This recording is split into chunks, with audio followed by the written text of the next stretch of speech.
You hear a lot of stories about war, but some of them aren't about the fighting at all. They're about the bonds you forge when everything is on the line.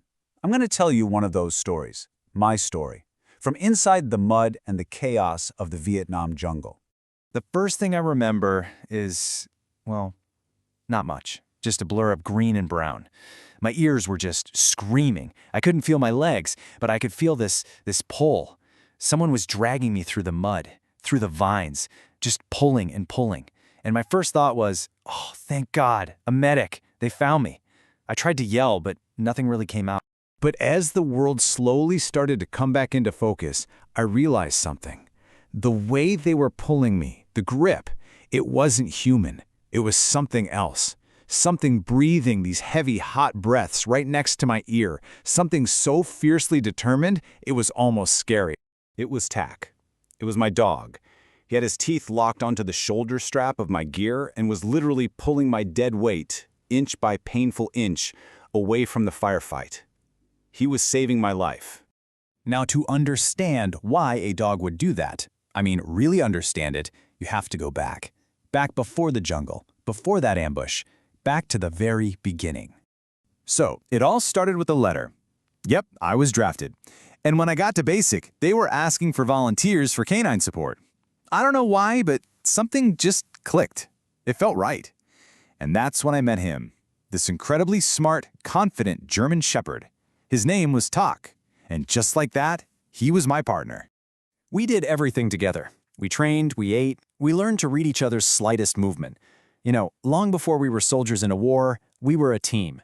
I trusted that dog with my life way before we ever stepped foot in Vietnam. Which, brings us right back to that day. We're in Cu Chi, it's 1969. We're on patrol. I'm the point man, and he's my scout dog. Just us, pushing our way through that suffocating jungle. Man, the heat was just, you could wear it like a wet blanket. The air was so thick it was hard to breathe, and the jungle was this green wall all around you.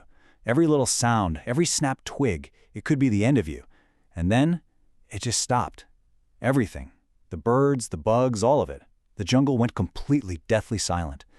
And that's when you know you're in trouble. Tak just froze. Statue still. A low growl started deep in his chest. He'd scented it. I looked where he was staring, and my blood just turned to ice. There it was. A thin, almost invisible wire stretched right across our path. A tripwire. We had maybe 1 second. Just one. That single, terrifying beat of silence between the guy behind me stumbling and the sharp snap of that wire going taut.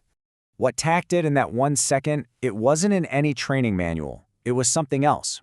Pure instinct. Pure loyalty. See, this wasn't just some grenade tied to a tree. The enemy had buried an entire anti-tank shell and rigged it to blow. We didn't just step on a mine. We had kicked the door to hell wide open. The whole world just went white. The sound was so loud it wasn't even a sound anymore, it was just pressure. It picked me up and threw me backwards like a rag doll. I slammed into the ground and every bit of air was just punched out of my lungs. All around me I could hear shrapnel just screaming through the air.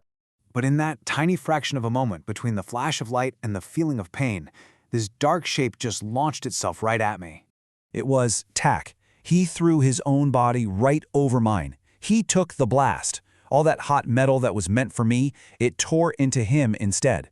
And he didn't move. Even as the enemy started firing from the tree line, he stayed right there, a living shield covering me.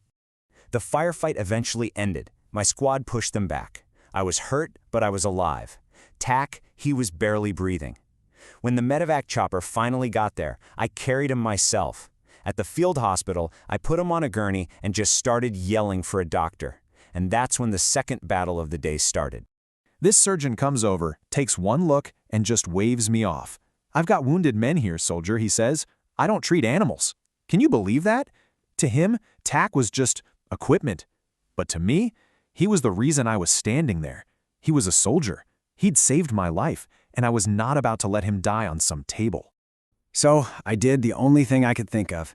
I pulled out my service pistol. The cold metal felt impossibly heavy in my hand. I was shaking so bad. And I pointed it right at the surgeon. I swear, my voice didn't even sound like my own. I said, "He took the shrapnel that was meant for me. You will operate on him now. That is a direct order." And the whole tent just went completely silent. For what felt like forever, the surgeon and I just stared at each other. And in that moment, I think he saw it in my eyes. He saw that unbreakable line, that promise between a soldier and his canine partner. He just gave me this slow nod, and he went to work, and he saved Tak's life. We both made it home from that war. Tak lived a long, happy life, just chasing squirrels in my backyard. He was never equipment. He was my brother. In his story, it explains something that no rulebook ever could. That in the middle of all that chaos, loyalty isn't just a word. It's a living, breathing shield. It's a promise. And it really makes you ask a heavy question, doesn't it? When everything is on the line, what is a life really worth?